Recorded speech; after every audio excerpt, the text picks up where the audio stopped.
नमस्कार। आदर्श शिक्षण संस्थान की ऑनलाइन शिक्षण में आप सभी भैया बहनों का हार्दिक स्वागत, अभिनंदन। आज हम कक्षा षष्ठी विषय सामाजिक अध्ययन भाग भूगोल का अध्याय 1 सौरमंडल में पृथ्वी। इस अध्याय में आज हम पृथ्वी और पृथ्वी का उपग्रह चंद्रमा के बारे में जानते हैं। जिससे कि भैया बहनों, पृथ्वी जो सूर्य से दूरी के हिसाब से अगर देखें तो तीसरा बड़ा ग्रह है और आकार में ये पृथ्वी पांचवा बड़ा ग्रह है। और पृथ्वी जो है ध्रुवों के पास क्या है, चपटी है। यही कारण है कि इसके आकार को हम क्या कहते हैं, भूआब कहते हैं।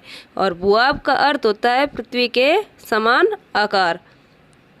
पृथ्वी पर जीवन के लिए अनुकूल परिस्थितियां मौजूद हैं, जिसके कारण पृथ्वी पर जीवन व्याप्त है।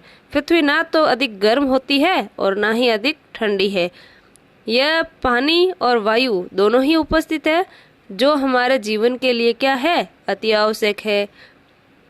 वायु में जीवन के लिए आवश्यक गैसें जैसे ऑक्सीजन मौजूद है। ऑक्सीजन यानी प्राण वायु ये मौजूद है। और इन्हीं कारणों से पृथ्वी सौरमंडल का क्या है, सबसे अद्भुत ग्रह है, अनोखा ग्रह है। और हम पृथ्वी को अगर अंतरिक्ष से देखते हैं तो पृथ्वी कैसी दिखाई देती है, नीले रंग की दिखाई देती है। क्योंकि पृथ्वी के 2/3 सतह पर क्या है, पानी है, जिसके कारण पृथ्वी नीली दिखाई देती है और पृथ्वी को नीला ग्रह भी कहा जाता है। अब हम जानते हैं भैया बहनों, पृथ्वी का एकमात्र जो उपग्रह है चंद्रमा के बारे में। यानी चंद्रमा का जो व्यास है वो पृथ्वी के व्यास का केवल क्या है, 1/4 है। और इतना बड़ा प्रतीत होता है फिर भी क्यों, इसके बारे में जानते हैं। क्योंकि ये हमारे जो ग्रह और अन्य जो खगोलीय पिंड है उनकी अपेक्षा ये क्या है, नजदीक है। और पृथ्वी और चंद्रमा के बीच की दूरी कितनी है, 3,84,400 किलोमीटर। ये चंद्रमा जो ये पृथ्वी से चंद्रमा के बीच की जो दूरी है यानी 3,84,400 किलोमीटर की दूरी पर चंद्रमा स्थित है। चंद्रमा जो है वो पृथ्वी का जो एक चक्कर 27 दिन में पूरा करता है। लगभग इतने ही समय पर वो अपने अक्ष पर भी एक चक्कर पूरा कर लेता है। और परिणाम स्वरूप यानी इसके परिणाम स्वरूप पृथ्वी से हमें चंद्रमा का केवल एक ही भाग दिखाई देता है। यानी हमें चंद्रमा का क्या दिखाई देता है, एक ही भाग, क्योंकि 27 दिन में ये अक्ष पर घूमता है एक चक्कर और 27 दिन में पृथ्वी का चक्कर लगाता है, तो हमें एक ही भाग दिखाई देगा। और चंद्रमा की जो परिस्थितियां हैं वो जीवन के लिए अनुकूल नहीं है।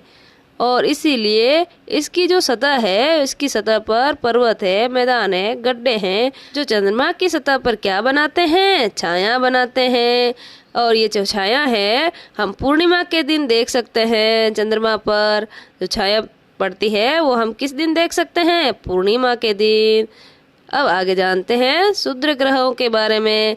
तो भाई तारों, ग्रहों, उपग्रहों के अतिरिक्त असंख्य छोटे जो पिंड हैं वो भी सूर्य के चारों ओर चक्कर लगाते हैं। और इन पिंडों को हम क्या कहते हैं, क्षुद्र ग्रह कहते हैं। ये मंगल और बृहस्पति की कक्षाओं के बीच में पाए जाते हैं। जहाँ मंगल और बृहस्पति भ्रमण करते हैं उनके बीच में ये क्या पाए जाते हैं, ये छोटे छोटे जो पिंड है वो पाए जाते हैं, क्षुद्र ग्रह कहते हैं जिनको।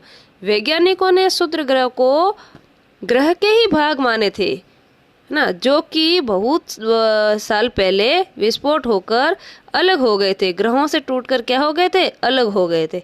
अब आगे जानते हैं उल्का पिंड के बारे में, जो सूर्य के चारों ओर चक्कर लगाने वाले पत्थरों के छोटे छोटे टुकड़ों को हम क्या कहते हैं, उल्का पिंड कहते हैं। यानी कि सूर्य के चारों ओर चक्कर लगाने वाले पत्थर जो छोटे छोटे टुकड़े होते हैं पत्थरों के, उनको हम क्या कहते हैं, उल्का पिंड कहते हैं।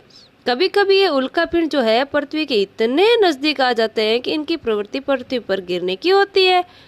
और इस प्रक्रिया के दौरान वायु के साथ में ये घर्षण करते हैं और गर्म होकर क्या करते हैं, जल जाते हैं, गर्म प्रकाश उत्पन्न होता है। कभी कभी कोई उल्का पिंड पूरी तरह जले बिना ही पृथ्वी पर गिर जाता है, जिससे हमारी धरती पर क्या हो जाता है, धरातल पर गड्ढे बन जाते हैं। अब भैया बहनों, क्या आपने तारों वाले खुले आकाश में एक ओर से दूसरी ओर तक फैली चौड़ी सफेद पट्टी की तरह एक चमकदार रास्ते को देखा है। ये लाखों तारों का क्या होता है? समूह होता है। यह जो पट्टी है वो आकाश गंगा है। आकाश गंगा यानी कि मिल्की वे है। हमारा सौरमंडल इस आकाश गंगा का क्या है? भाग है। प्राचीन भारत में इनकी कल्पना आकाश में प्रकाश की बहती नदी से की गई है। इस प्रकार इसका नाम आकाश गंगा पड़ा। आकाश गंगा करोड़ों तारों, बादलों और गैसों की एक प्रणाली है। इस प्रकार की लाखों आकाश गंगाएं मिलकर ब्रह्मांड का निर्माण करती है। ब्रह्मांड की विशालता की कल्पना करना क्या है? अत्यधिक कठिन है। वैज्ञानिक अभी भी इसके बारे में अधिक से अधिक क्या कर रहे हैं? जानकारी इकट्ठी कर रहे हैं। और इसके आकार के संबंध में हमें कोई जानकारी नहीं मिली, लेकिन फिर भी हम ये जानते हैं कि हम सभी इसी ब्रह्मांड का हिस्सा है। धन्यवाद भैया बहनों। इसी के साथ हमारा ये चैप्टर होता है समाप्त।